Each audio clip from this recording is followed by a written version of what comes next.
আসসালামু আলাইকুম রহমতুল্লাহি বারকাতু। বন্ধুরা সবাই কেমন আছেন? আশা করি সবাই ভালো আছেন। আলহামদুলিল্লাহ, আমিও ভালো আছি আলহামদুলিল্লাহ।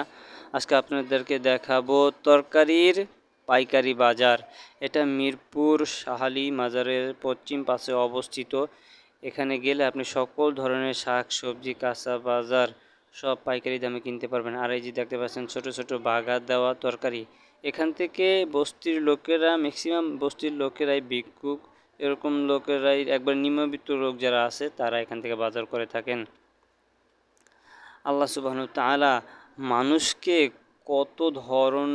কত ধরনের পরীক্ষা করে থাকেন। কাউকে গরিব বানায়, কাউকে ধনী বানায়। মানুষের মধ্যে তিনটা ভাগ: উচ্চবিত্ত, মধ্যবিত্ত, নিম্নবিত্ত। উচ্চবিত্তরা শপিং মল, সুপার শপ থেকে বাজার করে। মধ্যবিত্তরা এলাকার ভিতরে বাজার থাকলে সেখান থেকে গিয়ে মুদি দোকান থেকে বাজার করে। আর নিম্নবিত্তরা এভাবেই একবারে দিন শেষে বাজারের একবারে বন্ধ হওয়ার আগে আগে যে মালগুলো বাছাই হয়ে থাকে, একবার নর্মাল মাল দাগি ওইগুলো কিনে থাকে, বা ওই যে রাস্তার পাশে ভাগা দেওয়া ওইখান থেকে কিনে নিয়ে তারা রান্না করে খায়। যাই হোক, আপনাদের সাথে অনেক কথা বললাম, আর এখন আপনারা দেখতে থাকেন কাঁচা বাজার কীরকম হয় আর কত ধরনের তরকারি শাকসবজি পাওয়া যায়। আর আপনাদের সাথে একটা গল্প শেয়ার করি এই কাঁচা বাজারের সাথে। সেই গল্পটা জড়িত আর আমার সাথে। আমি একবার, প্রায় 1 বছর আগের ঘটনা, আমি এরকম কাঁচা বাজার কেনার জন্য আসছিলাম।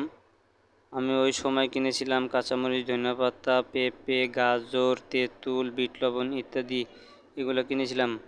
মূলত ঘটনাটি হয়েছিল এই গাজর কিনতে গিয়ে। গাজর তখন কিনলাম প্রায় 450 টাকার মতো। তখন গাজরওয়ালাকে আমি 500 টাকার একটা নোট দিয়েছিলাম। সেই সাথে কাকা টাকাটা হাতে নিয়েছে, কিন্তু পাশাপাশি আরও 3-4 জনকে গাজর মাইপা দিতেছে।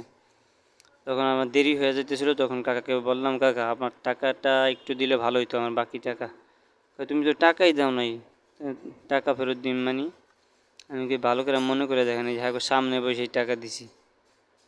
আপনারা দেখেন, চেক করে, ওই যে 500 টাকার নোট এখনও দেখা যাইতেছে। হাতে নিয়ে আপনি নিচে ঢুকে রাখছেন টাকাটা।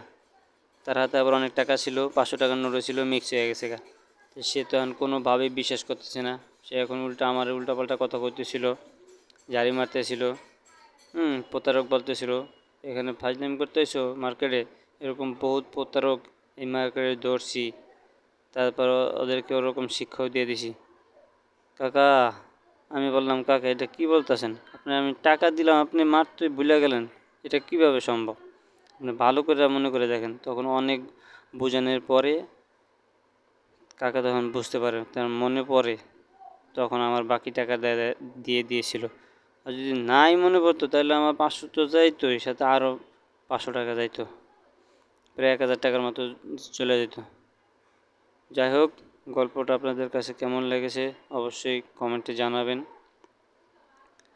আর এই কাঁচা বাজারের পাশেই আছে ফলের আড়ত, ওইখানেও ওই সেম অবস্থা। একবার আমি আম কিনতে গেছিলাম। আম কিনতে যাওয়ার পরে তারা আমের ক্রেটের উপরে সুন্দর সুন্দর ভালো আমগুলো উপরে সাজায় দেয়, ভিতরে নর্মাল আম, পচা আম, দাগি আম ঢুকে দিয়ে দেয়। এরকম আমি 3 ক্রেট আম কিনছিলাম বিক্রি করার জন্য। তখন দোকানে নিয়ে দেখি উপরে দিয়ে ভালোই ঠিক আছে, কিন্তু নিচ দিয়ে সব পচা গলা।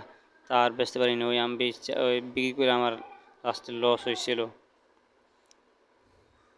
এখন এই বর্তমান বিশ্বে আপনার সব কিছু চিনতে হলে, বুঝতে হলে অবশ্যই প্রত্যেকটা পরিস্থিতিতে আপনার থাকতে হবে। প্রত্যেকটা জায়গায় মানে নিজে উপস্থিত থেকে যদি অভিজ্ঞতা না অর্জন করতে পারেন, তাহলে আপনি কিছুই বুঝতে পারবেন না এই দুনিয়ার হালচাল। যাই হোক, আপনাদের সাথে অনেক কথা বললাম, গল্প করলাম। আর এখন বর্তমান বাজার সম্পর্কে একটু আপনাদেরকে জানাই। এই যে ধনেপাতা দেখতেছেন, এই ধনেপাতা বর্তমানে 400 টাকা কেজি পাইকারি, একটু নর্মাল যেটা রেট 350 টাকা পাইকারি কিনতে হয়, তাহলে বিক্রি করবো কয় টাকা? তারপর গাজর একবার নর্মাল কাটা ছিঁড়া মাটি দিয়ে ভরা, ওই গাজর মনে করেন 60 টাকা 70 টাকা কেজি, অথচ 10 টাকাও দাম নাই। 60 টাকা দিয়ে আজকে আমি কিনেছি। আর কাঁচামরিচ, এই কাঁচামরিচ দেখতেছেন, কাঁচামরিচের কথা বলে তো লাভই নেই। কোনো মনে করেন এটা কোয়ালিটিই নেই। 1 কেজি কিনলে আধা কেজি ফালাই দিতে হবে। 240 টাকা পাইকারি দাম কেজি। তাও কি করব, কারণ আমার প্রয়োজন তাই কিনতে হয়েছে।